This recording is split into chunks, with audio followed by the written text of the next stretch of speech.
कृती करत असतो, त्या चुकीच्या कृती घडल्यानंतर आपल्याला कुठे जायचं, काय करायचं हे माहिती पडत नाही। आजकाल मुलं मुली ह्या अशा लैंगिक क्रियेमध्ये इतके जास्त इन्व्हॉल्व होत आहे कारण त्यांच्या हातात मोबाईल एक मिळालेला आहे। प्रत्येक घरी मोबाईल आहे, प्रत्येक जण बघतो आहे। त्याच्यात आपण आपल्या अभ्यासाच्या व्यतिरिक्त इतर जे काही अवांतर आहे, ज्या गोष्टी आपण पाहायला पाहिजे आणि नाही अशा दोन्हीही राहतात।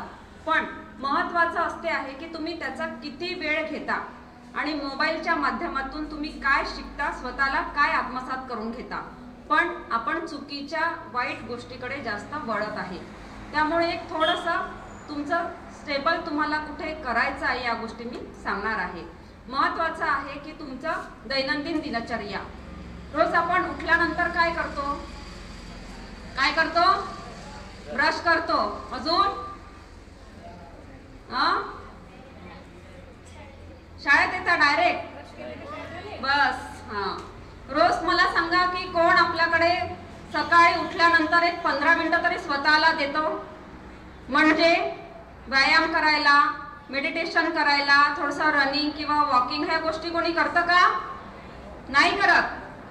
करता, खूप चांगला आहे। शाळेमध्ये आपला एक पिरियड असतो आहे पीटीचा, त्यावेळेला आपल्याला काही योगासने शिकवलेली जातात, काही व्यायाम असतात आहे, काही एक्सरसाइज वेगवेगळ्या प्रकारच्या, या आपल्याला दैनंदिन जीवनामध्ये रोज करायच्या आहे। तुमचं जे वय आहे या वयामध्ये तुमची प्रकृती ही सुदृढ राहण्यासाठी, आरोग्य एकदम चांगलं राहण्यासाठी ह्या गोष्टी महत्त्वाच्या आहे।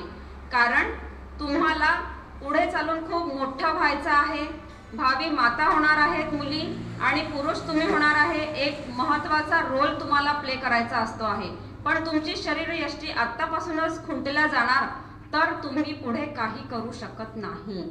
त्यामुळे दिनचर्येमध्ये उठल्यानंतर एक 15 मिनिटं रोज स्वतःला द्यायचे आहे आणि स्वतःला आपल्याला काय आपण म्हणजे स्वतःच्या शरीराला आपण स्वतः जाणून घ्यायचं आहे।